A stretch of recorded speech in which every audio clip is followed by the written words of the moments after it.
안녕하세요. 오늘도 서연살롱을 찾아주셔서 감사합니다. 저는 30대 중반 워킹맘입니다.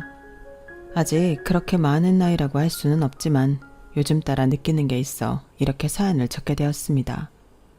사람들마다 각자 사는 방식도 다르고 잘 살고 있다는 기준은 더더욱 다른 것 같아요. 누군가는 조금 여유 있게 바깥 풍경을 보며 사는 것이 좋은 인생이라고 하고, 누군가는 숨 쉴 틈 없이 달려 남들보다 앞선 인생을 사는 게 좋은 인생이라고 하더군요. 각자 인생을 바라보는 관점에 따라 생각은 다르겠지만 저는 굳이 이야기하자면 후자의 인생을 살아왔어요. 사실 선택지가 있어서 그랬다기보다는 처한 환경이 그리 여유롭지 못했기 때문에 그렇게 달릴 수밖에 없었던 것 같아요. 14살 때 엄마를 여의고 성인이 될 때까지 할머니 손에서 컸거든요. 아빠는 제가 아주 어릴 적에 돌아가셔서 얼굴도 사진으로 겨우 기억하는 상태였고요. 비록 아빠가 없어 속상하기도 억울한 것도 많은 유년 시절이었지만 지금 생각해보면 엄마와 할머니가 주는 사랑만으로도 참 풍족하게 자랐던 것 같아요. 두 분을 잃고 나서야 두 분께서 주신 사랑이 얼마나 컸었는지 깨달았거든요. 엄마가 돌아가시고 혼자서 저를 키우느라 고생하신 할머니를 위해 고등학교를 졸업하자마자 취업전선에 뛰어들기 위해서 상업고등학교에 들어갔어요. 하루라도 빨리 돈을 벌어 할머니의 짐을 덜고 효도하고 싶은 마음에 고등학교 졸업을 앞두고 바로 식품회사 공장 생산직으로 입사했어요. 포장, 조리보조 등 현장 업무 배우며 일하기 시작했고, 처음 해보는 일이 힘들긴 했지만 매달 생활비 걱정 없이 일할 수 있다는 게 참 좋아서 열심히 했죠.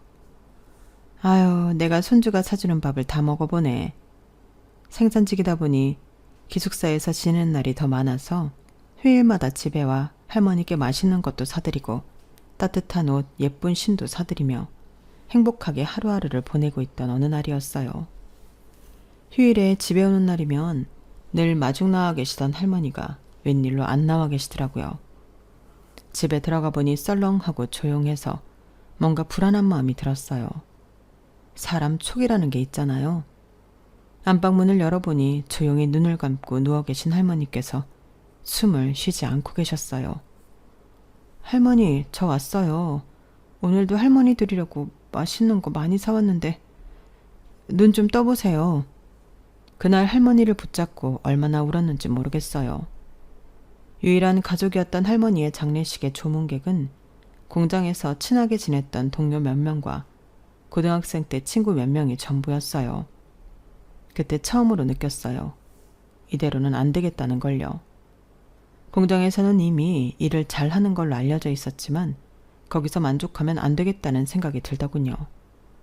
하지만 뭘 어떻게 해야 할지는 알지 못했어요. 그래도 주어진 일을 열심히 하다 보니 기회는 찾아왔어요. 본사에서 제품 아이디어 공모전이 열렸고 평소 일하면서 이런저런 아이디어를 떠올렸던 제게 동료들이 공모전에 나가볼 것을 추천해줬어요. 너 맨날 이렇게 하면 좋을 것 같다, 저렇게 하면 좋을 것 같다. 많이 이야기했었잖아. 아이디어 채택되면 상금도 주고 본사에서 인턴할 기회도 생긴다는데 한번 도전해봐. 처음에는 에이, 그래도 내가 어떻게 되겠어 싶었지만 막상 준비하다 보니 모든 걸 갈아놓게 되더라고요.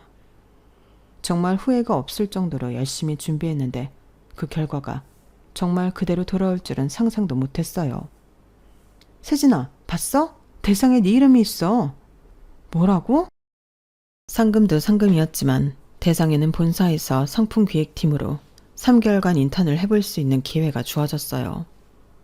인턴 기간이 끝나면 성과 평가를 통해 계약직으로 전환할 수 있는 가능성도 있었죠. 저처럼 고등학교만 졸업한 사람에겐 더 없는 기회였어요. 그때부터 미친 듯이 달렸던 것 같아요. 인턴 3개월을 3년 쓰듯이 잠까지 줄여가며 열심히 살았어요. 고작 3개월짜리 인턴이라 중대한 업무가 주어지지는 않았지만 맡은 걸 최대한 완벽하게 해내려고 노력했죠. 그 결과 인턴 기간이 끝나기 전 계약직 사원으로 전환 권유가 왔어요. 세진 씨 생산직에서도 업무 평가가 좋던데 사실 그게 사무직에 적응하는 거랑은 별개의 일이거든요. 그런데 현장 경험을 살린 기획 아이디어로 실무 적응도도 높고 내부 성과 평가에서도 우수한 평가가 나와서 다음 달부로 계약직 전환이 가능해요. 앞으로도 실적으로 보여주세요. 기쁘긴 했지만 처음에는 힘들었어요. 대부분 저를 바라보는 시선이 현장 출신이 사무직 와서 얼마나 버티나 보자 식이었거든요. 남들보다 훨씬 어린 나이에 공모전 입상으로 시작한 사회생활이라 사내에서 은근히 무시도 받고 차별도 받았지만 개의치 않았어요. 일만 잘하면 언젠가 모두가 인정해줄 날이 오겠지 싶었거든요. 학벌 없이 시작한 사회생활이라 죽어라 이래도 저보다 늦은 나이에 들어온 대졸자들에 비해 정규직 전환도 느리고 승진도 한참 더뎠거든요. 그래도 워낙 어린 나이에 시작한 덕인지 나이 앞자리가 3으로 바뀌면서 드디어 꿈에 그리던 과장을 달게 되었어요. 사내 최연소 과장이 되고 나서야 주변에서 슬슬 인정해주는 느낌이 들더군요. 학벌은 없어도 실무에서 빛을 발하는 실무자로 평가받으면서 사내에서 어느 정도 입지가 있는 이미지가 됐어요. 그때쯤 저는 남편과 결혼을 앞두고 있었어요. 남편은 저보다 나이가 3살 많았고 둘 다 대리였던 시절부터 알고 지냈어요. 옆부서다 보니 크게 접점은 없었지만 인사는 서로 하고 지내는 정도였어요. 처음 제대로 서로 말을 주고 받아본 건 제가 사원에서 대리로 첫 승진을 하며 정규직으로 전환이 되었을 때였어요. 와, 생산직에서 정규직까지 전환되는 사례는 정말 처음 보는데요. 세진 대리님이 우리 회사에 역사를 썼어요. 같은 대리지만 세진 대리님은 뭐가 달라 보이네요. 항상 응원하고 있어요. 축하해요. 역사는요. 그렇게 거창하게 칭찬해 주시니 몸둘 바를 모르겠네요. 감사합니다. 진심이에요. 솔직히 세진 대리님 일하는 거 옆에서 보고 들을 때마다 일처리 너무 잘하신다 싶어서 깜짝깜짝 놀란다니까요. 우리 팀에도 대리님 같은 분이 있으면 참 좋을 텐데. 친해지고 싶어요. 어떻게든 인정받고 정규직이 되고 싶어 힘들게 달리던 중 처음으로 받아본 따뜻한 응원과 진심 어린 존중이었어요. 그동안 저도 내심 외로웠던 모양인지 친해지고 싶다는 그 한마디에 마법처럼 마음이 열리더라고요. 그때부터 남편과 친한 동료로 지내면서 개인적인 시간을 함께 보내기 시작했어요. 남편은 늘 제 성과를 칭찬하면서 일하는 방식을 배우고 싶어 했어요. 처음엔 본능적으로 경계가 됐지만 그 사람의 일방적이고 꾸준한 존경 어린 눈빛이 제 마음을 결국 약하게 만들었던 것 같아요. 업무상 난처한 일이 생길 때마다 저도 모르게 도와주며 일을 알려주고 있었죠. 와, 어떻게 이렇게까지 꼼꼼하게 해요? 나는 알려줘도 못하겠다.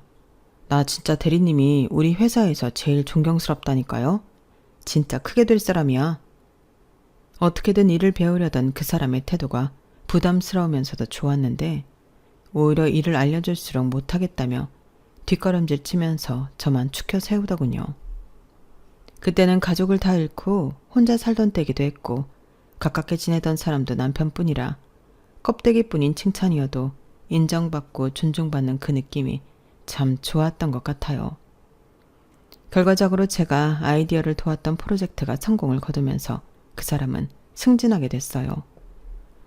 4년제 좋은 대학을 졸업한 사람이고 인사평가도 좋던 사람이 성과까지 제대로 내버리니 승진을 안 시킬 이유가 없었죠.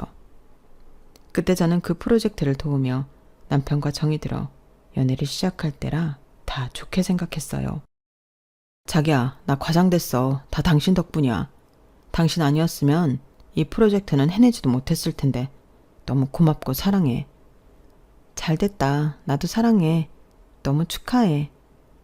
사랑하던 사람이 잘된 거니 진심으로 기뻤지만 마음 한켠으론 씁쓸했어요. 남편보다 입사도 빨랐고 대리로 보낸 시간도 길었는데 아무리 성과를 차분히 쌓아올려도 저는 도저히 승진할 기미가 보이지 않았거든요. 그때부터 뭔가 더 초조했던 것 같아요. 열심히 일했고 눈에 띄는 성과를 내기 위해 노력했어요. 보고서를 하나를 써도 더 완벽하게 쓰기 위해 노력했고 다른 역량도 키우기 위해 밤낮으로 공부했죠. 그 결과 경력 9년차를 찍는 날에 드디어 과장으로 승진을 하게 됐어요. 회사에서는 난리가 났죠. 세상에, 전 대리님 잘 될 줄 알았다니까요. 회사가 너무 승진을 늦게 시켜준 거죠. 너무 축하해요, 대리님. 아니, 이제 과장님이죠. 과장님 아니면 누가 승진해요. 그동안 정말 고생 많으셨어요. 축하해줘서 고마워요, 다들. 승진한 날 많은 사람들의 축하를 받으며 하루를 마무리했어요. 남들보다 더 오랫동안 간절하게 바래왔던 승진이라 그런지 하루 종일 기분이 들뜨더라고요. 남편과 함께 퇴근하는 길도 기대가 됐어요. 그런데 들떠있는 저와는 조금 달리 남편은 어딘가 착 가라앉아 있더라고요. 왜 그래, 좋은 날? 무슨 일 있었어? 아, 나는 오늘 보고서가 형편없다고 다시 해오라고 엄청 까였거든. 당신 기쁜 날에 이래서 미안해. 나는 왜 당신만큼 일을 못할까 그런 생각이 들어서. 당신은 정말 대단한 것 같아. 그럴듯한 학력 없이도 공장에서 여기까지 올라왔으니까. 칭찬인 건 알겠는데 그런 얘기는 오늘은 안 했으면 좋겠어. 그냥 그동안 내가 해온 것에 대해서 축하만 해줘. 내가 누구보다 축하하지. 그런데 내 상황이 이렇다 보니까. 나도 학교 다닐 땐 공부 좀 하던 사람이었는데 말이야. 일머리라는 건 좀 다른 건가 봐. 그렇게 누구보다 기뻐해야 할 날, 오히려 저는 남편의 하소연을 들어주느라 제대로 기쁨을 만끽하지 못했어요. 그래도 자기 앞에 처한 상황이 너무 절망적이면 그럴 수는 있다고 생각이 들었죠. 그때는 몰랐어요. 그게 남편의 마음속 깊은 곳에 있는 열등감의 전조였다는 걸요. 가장이 된 뒤 저를 믿어준 회사에 더 제대로 보여주고 싶었어요. 긴장의 끈을 놓지 않고 해오던 대로 맡은 일에 충실하던 어느 날, 같이 퇴근하고 회사 근처에서 저녁을 먹다가 남편이 청혼을 했어요. 나 이제 당신이랑 결혼해서 가정을 꾸리고 살고 싶어. 나랑 결혼해 줄래? 거창한 이벤트 하나 없는 담백한 청혼이었지만 그 말을 들은 순간 가슴이 뛰더라고요. 그동안 가족 없이 지내왔던 저로서는 그 말이 그렇게 기쁠 수가 없었거든요. 하지만 동시에 걱정스러운 마음도 들었어요. 이제서야 회사에서 인정받으며 일하는 느낌이 들었고 지금의 안정적인 생활이 무척 마음에 들었거든요. 결혼하면 이제껏 미뤄왔던 모든 게 뒤바뀔 것 같은 기분이 들었어요. 그걸 다 포기하고 이 사람과의 미래를 택할 수 있을지 조금은 고민이 되더라고요.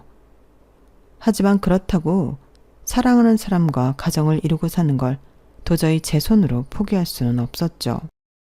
좋아, 결혼하자. 일단 저질러 보자는 마음이었어요.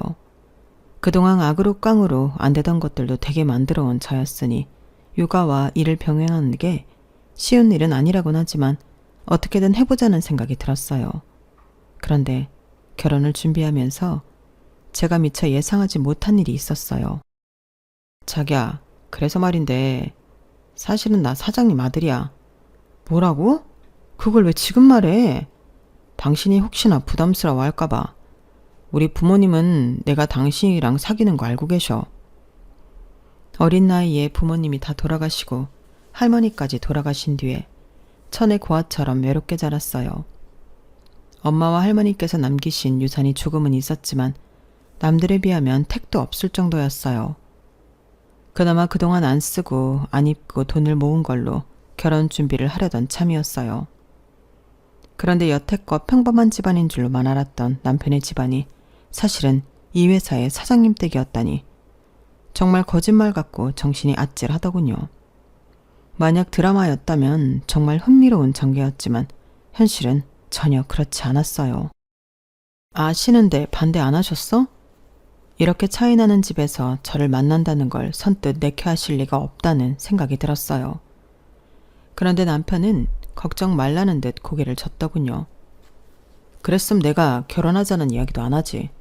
당신은 몰랐겠지만 우리 부모님도 당신 멀리서 오래 지켜봐서 얼마나 괜찮은 사람인지 잘 아셔. 너무 걱정하지 마. 그 말에 안심이 되면서도 마음 한켠이 묘하게 찜찜하고 기분이 나빴어요. 저를 좋게 봤다는 건 다행이지만 그동안 당사자 모르게 지켜봤다는 사실을 기분 좋게 여길 사람이 어디 있겠어요. 그래도 워낙 집안 차이가 압도적으로 나는지라 그분들 입장에선 불안한 마음에 그랬을 수도 있겠다. 당장 헤어지라고 난리치지 않는 게 어디냐는 생각으로 나름대로 합리화했어요. 남편을 소개할 친정조차 없는 제 입장에선 예비시댁 눈밖에 나지 않았다는 사실만으로도 안심을 해야 할 처지였죠. 그렇게 긴장 반 설렘 반으로 첫 인사를 드리러 간 날이었어요. 괜히 안 좋은 소리를 듣기 싫어 처음으로 큰돈을 써 고급스러운 구두와 단정한 정장 원피스를 사입고 비싼 가방도 빌렸어요. 선물도 백화점에서 정성껏 포장된 한우 세트와 예쁜 케이크를 샀어요. 그렇게 웬만한 면접보다 훨씬 떨리는 마음으로 만난 첫 만남은 생각보다 나쁘지 않았어요. 못마땅한 눈으로 저를 바라보실 줄 알았던 사장님 내외께선 예상외로 저를 따뜻하게 맞이해 주셨거든요. 우리 윤 과장님을 이렇게 사적인 자리에서 다 만나네. 여보, 과장님이라니. 이제 우리 며느리 될 사람인데 너무 딱딱하게 직급으로 부르지 마요. 더 거리 생겨. 우리 며느리 될 사람이 이렇게 똑 부러지고 야무진 사람인데 너무 며느리 취급만 하는 것도 그렇지 않나? 아, 당신도 참. 생각보다 화기애애한 분위기에 어안이 벙벙할 정도였어요. 평소 근엄하던 사장님께서 농담도 건네시고 편견 없이 저를 대해주시는 걸 보면서 마음속 깊은 곳에 희망 같은 게 샘솟더라고요. 저도 이런 집에 시집을 오면 이렇게 밝은 분위기의 가정을 만들 수 있으려나 같은 희망이요. 너무 감사하게도 두 분께선 제 집안 배경이나 부모님 등에 대해서는 한마디도 묻지 않으셨어요. 남편이 미리 말해준 탓도 있겠지만 걱정했던 질문이 하나도 안 나오니 저도 정말 마음 편하게 시간을 보낼 수 있었죠. 두 분께선 어려운 환경에서도 혼자만의 노력으로 여기까지 온 저에 대해 아낌없이 칭찬해 주셨고 그런 사람이 집안 사람으로 들어온다는 게 기쁘다고 말씀해 주셨어요. 그렇게 저는 그 가족의 일원으로 받아들여진 느낌이었고 결혼을 준비하는 동안은 참 행복했어요. 하지만 진짜 문제는 결혼을 한 이후부터 생기기 시작했죠. 신혼여행에 다녀오자마자 저희 부부 사이에 아기가 생겼다는 사실을 알게 되었어요. 어머나 축하해. 당장은 아기 생각 없다더니 빨리 가졌네? 한 살이라도 어릴 때 낳는 게 좋지. 키울 때도 그렇고. 와, 과장님 같은 커리어우먼이 아기 엄마가 되다니 뭔가 실감이 안 나요. 아기도 엄청 똑똑하겠다. 축하드려요. 주변 사람들은 축하의 말을 전했고 저 역시 생각보다 빨리 찾아와준 아기에 기쁘고 감사한 마음은 있었어요. 하지만 딱 하나 마음에 걸리는 게 있었죠. 과장으로 일한 지 이제 겨우 1년이 조금 지난 시기라 조금은 더 일하고 싶은 마음이 있었거든요. 처음엔 걱정이 됐지만 그래도 이제껏 해왔듯이 어떻게든 해보자는 생각으로 출산 직전까지 악바리처럼 회사를 다녔어요. 그러면서 시댁에 압박이 시작됐죠. 하우, 뭔 임산부가 그렇게 악바리처럼 회사를 다녀. 그냥 쉬라니까. 애기 생각도 해야지. 저도 그러고 싶은데요, 어머님. 그래도 아기 낳고 일을 아예 관둘 것도 아니고 최대한 경력 끊기지 않게 관리해야 해요. 아니, 이 회사가 우리 집안 회사인데 뭐가 그리 걱정이야? 경력이 끊기긴 뭐가 뭘 끊겨.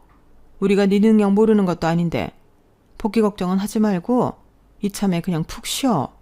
그동안 그렇게 일만 하고 살았다면서. 말씀은 너무 감사하지만 팀원들한테도 민폐가 되고 싶지 않아서요. 걱정하시는 일 없도록 몸 관리도 잘하면서 잘해볼게요. 처음에는 걱정으로 시작되었던 잔소리가 점점 저를 짓누르는 말로 날카로워지기 시작했어요. 아, 뭔 기집애가 저렇게 욕심이 많은지 애도 저렇게 욕심 많게 태어나는 거 아닌가 몰라. 욕심이 아니라 악발이지. 저건 지 시애비가 책임지고 복직시켜주겠다는데도 저러는 이유가 뭔지. 이래서 너무 어렵게 자란 애들은 근성이 질기다니까. 저에게 대놓고 말하진 않았지만 잠시 자리를 비웠다가 돌아올 때쯤 들으라는 식으로 은근히 욕을 흘리시더군요. 몇 번은 우연인 줄 알았지만 계속 반복되니 일부러 그런다는 확신이 들었어요. 그래서 한 번은 똑바로 말씀드렸죠. 걱정해 주시는 건 감사하지만 지금 중요한 프로젝트라 제가 빠지면 팀원들이 많이 힘들어지는 상황이라 빠질 수가 없어요. 이 일까지는 마무리하고 쉬기로 팀원들이랑 약속해 놓은 것도 있고요. 어차피 아기 낳으면 1년은 쉴 텐데 너무 뭐라고 하지는 말아주세요. 남의 회사도 아니고 아버님 회사잖아요. 회사가 잘 돼야 어머님 아버님도 잘 되시죠.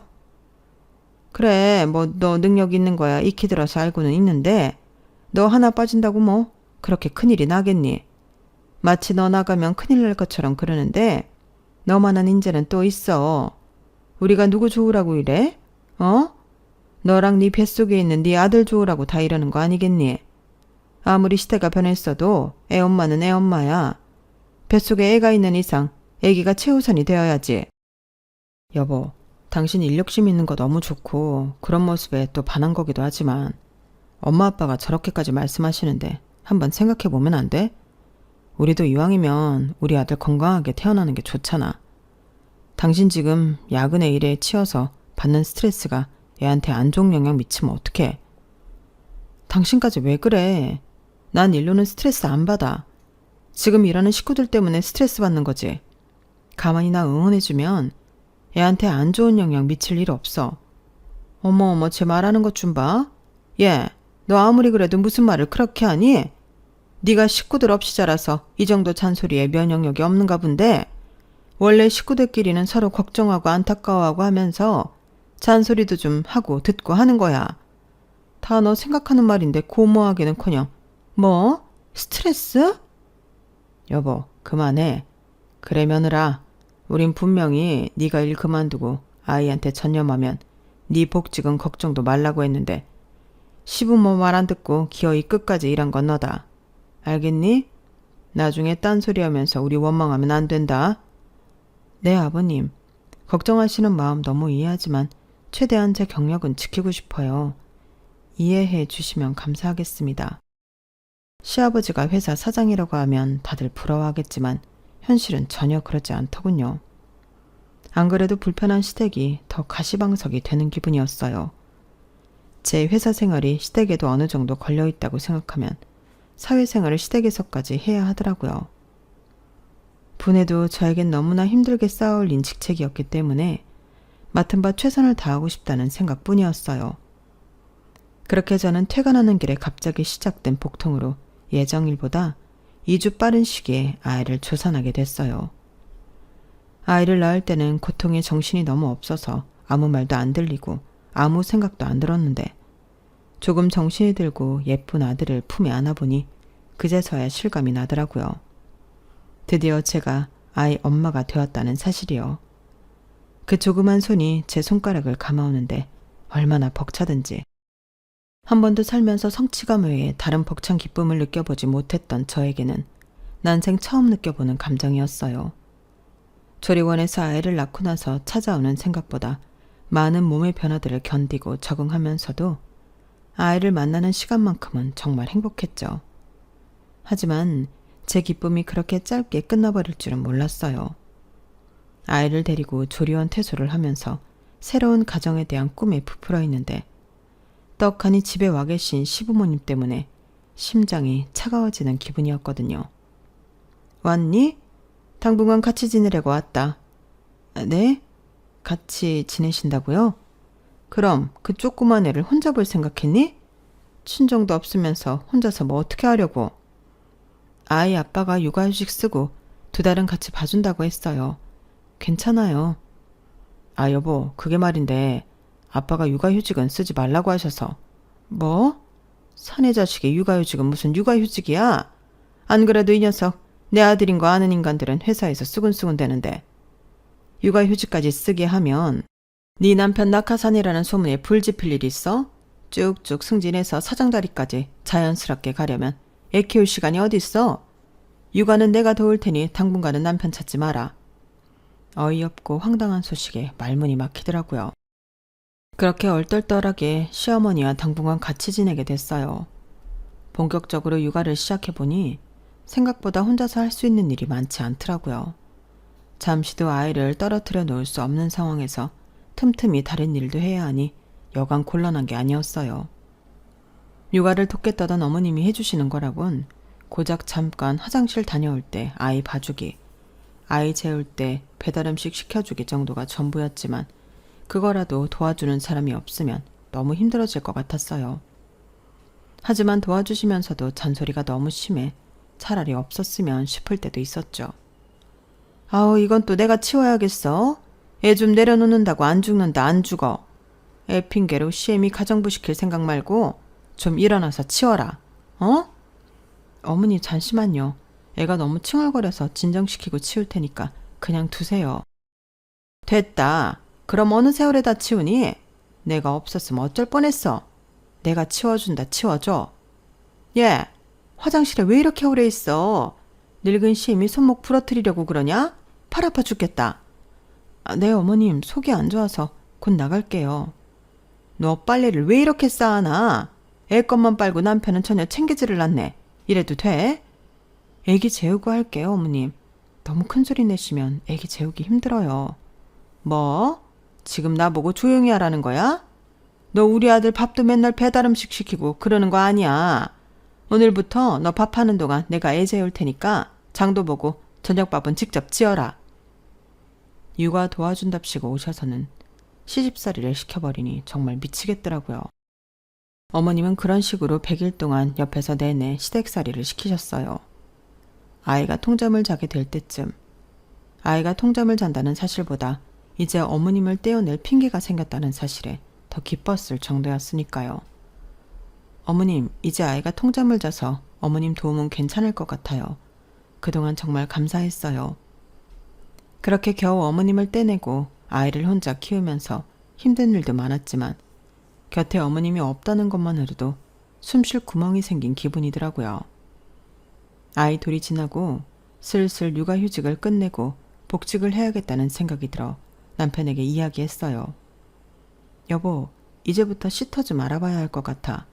괜찮은 사람 구하려면 시간이 좀 걸릴 것 같아서. 뭐? 시터라니? 우리 애를 시터한테 맡겨? 그럼 어떡해. 나도 복직 준비해야 하는데. 아니, 이렇게 어린애를 남의 손에 맡기고 회사를 가겠다고? 무슨 복직을 그렇게 급하게 해. 어차피 우리 아빠 회사잖아. 아버님 회사라고 해도 자리를 너무 오래 비우면 나도 일하는 감각이 떨어지잖아. 다시 적응하는 시간도 필요하고. 이건 엄마 아빠랑 다시 얘기해보자. 난 남의 손에 우리 애 키우기 싫어. 당신도 내가 일하는 모습이 보기 좋다며. 늘 응원하고 격려해주던 거 아니었어? 그건 당신이 애 엄마가 아니었을 때 얘기지. 결혼하고 애 가졌으면 당연히 가정에 충실해야 하는 거 아니야?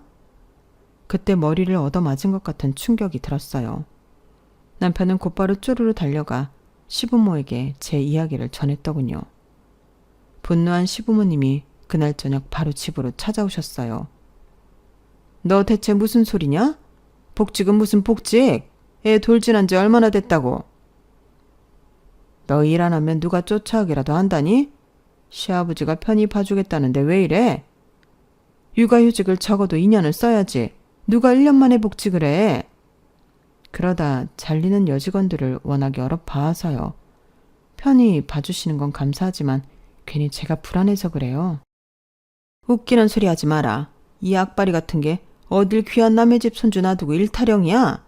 그렇게 좋아하는 일 다시는 못하게 해주랴? 그래요, 여보. 차라리 그게 낫겠네. 너 그나마 받고 있던 육아휴직 급여라도 마저 받고 싶으면 까불지 말어. 회사에서 다들 인정해주고 지켜 세워주니 진짜 자기가 뭐라도 된 줄 아나 본데 이런 애들은 집안일 하면서 기가 좀 꺾여 봐야 돼.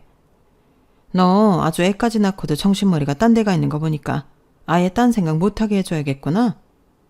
여보, 우리 집안 며느리가 장소는 안 키우고 일한답시고 밖으로 놔두는 꼴 볼 수 있겠어요? 다른 건 몰라도 내가 그 꼴은 못 보지. 원래 하던 일 하겠다고 하는 건데 왜 제가 이런 소리까지 들어야 하는 건지 정말 분하고 억울했지만 설마 싶은 마음도 있었어요. 회사에 득이 됐으면 득이 됐지 실이 되는 직원도 아니라고 생각했거든요. 하지만 이 집안에 며느리로 들어온 순간 저는 유능한 사원이 아닌 그저 며느리일 뿐이었던 모양이었어요.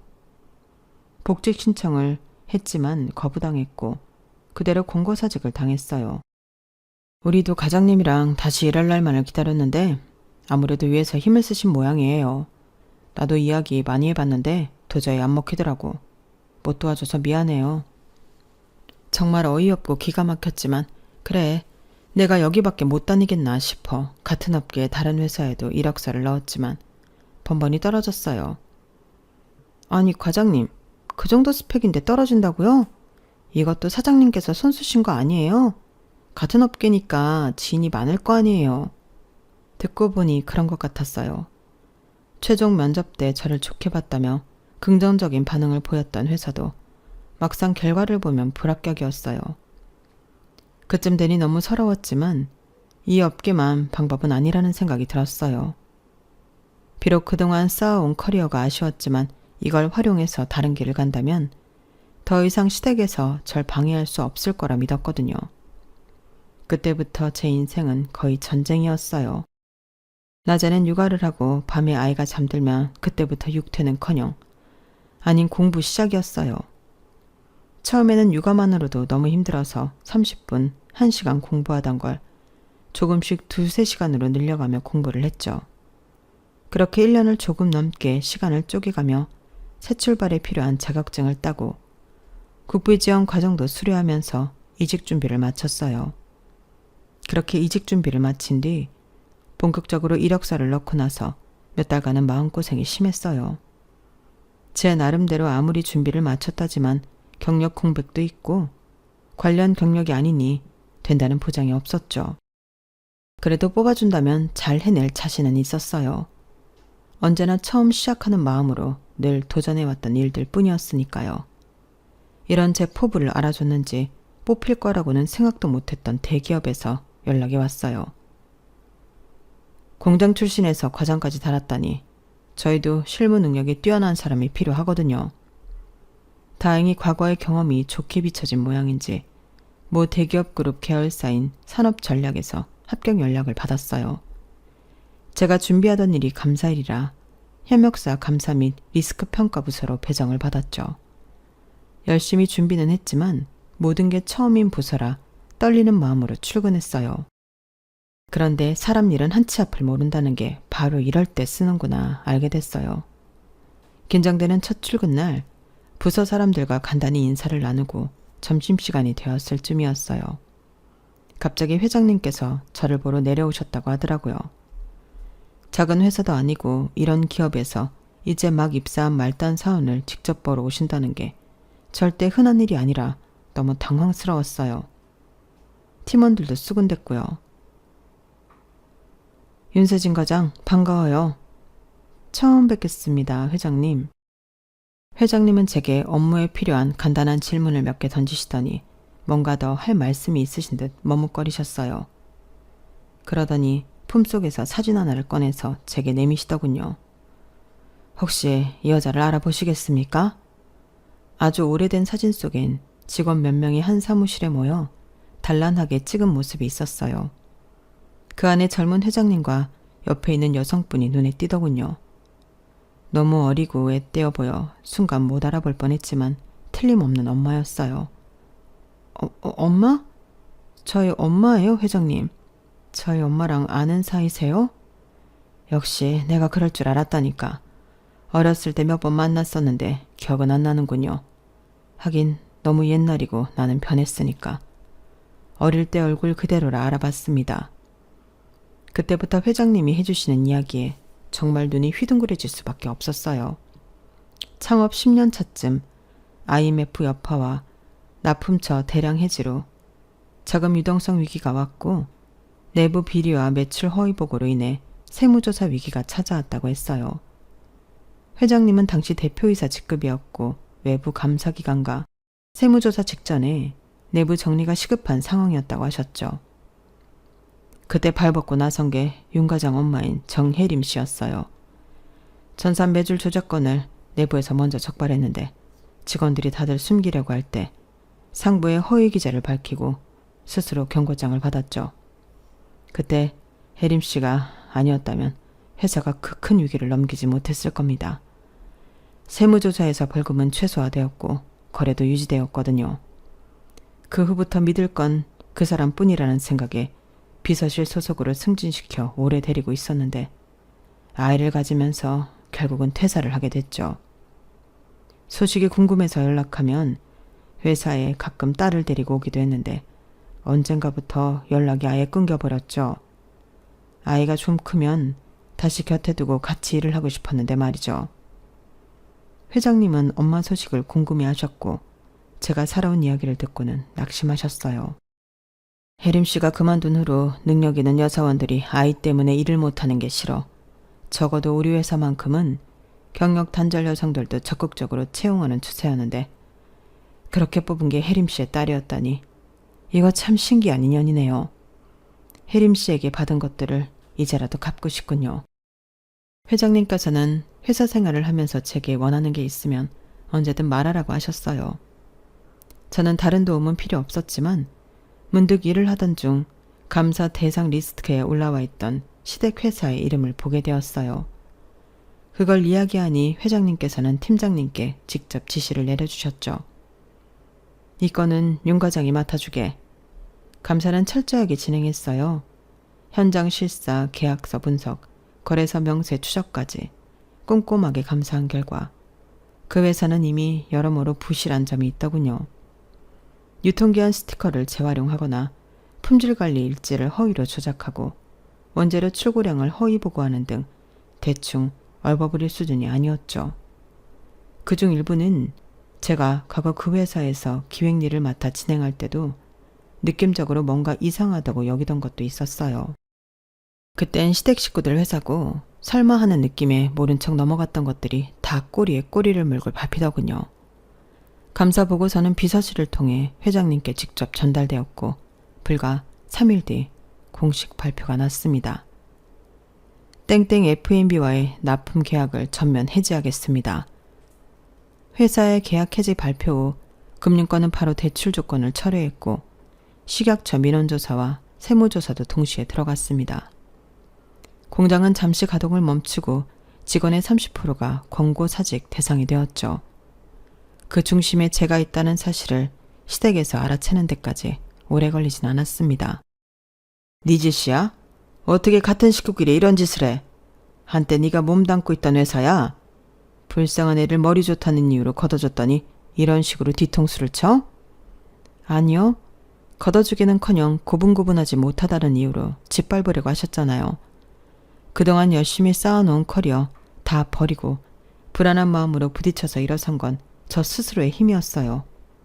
그 열정과 능력을 실컷 이용만 하다가 버린 건 아버님 어머님이죠. 전 더 이상 그 회사가 제 식구 회사라고 생각하지 않아요. 제 편 한번 들어주지 않는 남보다 못한 식구랑 남은 인생을 함께할 생각은 없거든요. 여보, 그게 무슨 소리야? 지금 나랑 갈라서기라도 하겠다는 거야? 그래야지. 날 이용한 건 당신도 마찬가지야. 필요할 땐 내 능력 이용해서 승진하고 일하는 노하우도 다 배워갔으면서 애 낳으니까 집에서 애나 보라고? 내가 볼 땐 둘 중에 집에서 일해야 하는 건 당신 쪽인 것 같은데? 뭐라고? 지금 말 다 했어?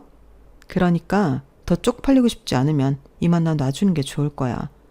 당신이 그렇게 잘났으면 당신 힘으로 회사 위기 극복해봐. 나는 당신 식구들이 그렇게 걱정하는 우리 아이 데려가서 내 힘으로 잘 키울 테니까. 그 길로 남편과는 이혼을 했어요. 남편 회사는 결국 위기를 극복하지 못하고 무너지더군요. 그 이후로는 어떻게 지내고 있는지 모르겠지만 아이를 보러 올 여유도 없는지 연락은 아예 끊어졌어요. 차라리 속이 시원할 지경이었죠. 회장님께서는 이 공을 높게 사 제가 근무하는 환경을 보다 자유롭게 만들어주어 아이 키우며 일하는 데 수월하게끔 도와주셨어요. 이미 입소가 끝난 사내 어린이집에 제 아이가 중도 입소할 수 있게 힘써주셨고 근무 시간도 유동적으로 쓸 수 있게 해주셨죠. 덕분에 육아와 일, 두 가지를 다 놓치지 않고 해낼 수 있게 되었어요. 그런 배려에도 절대 쉬운 일은 아니었지만 예전처럼 시댁에 무시당하고 앞길이 막혀 다시는 혼자 힘으로 아무것도 하지 못할 것 같다는 절망에 빠져 있을 때보다는 훨씬 낫더라고요. 누군가의 아내로 누군가의 며느리로 사는 것도 충분히 좋은 경험이었다고 생각하지만 이제는 알아요. 사람이 무엇보다 행복하려면 다른 누군가의 어떤 존재로 사는 것보다는 나 자신으로 먼저 살 수 있어야 한다는 걸요. 지금은 저 자신, 그리고 사랑하는 제 아이의 엄마로서 살아갈 수 있어 행복하답니다. 그동안 살면서 악바리로 버텨왔던 순간들이 조금도 후회되지 않을 만큼 그 순간들이 모여 지금의 저를 있게 만들어준 것 같네요. 여기까지 저희 이야기였습니다. 아이와 잘 살아가라고 많은 응원 부탁드려요. 여러분들도 행복하세요. 부자 되시고요. 여러분, 사연 댓글에 응원과 현명한 조언 부탁드려요. 좋아요와 구독은 저에게 큰 힘이 됩니다. 오늘도 좋은 일 가득하세요.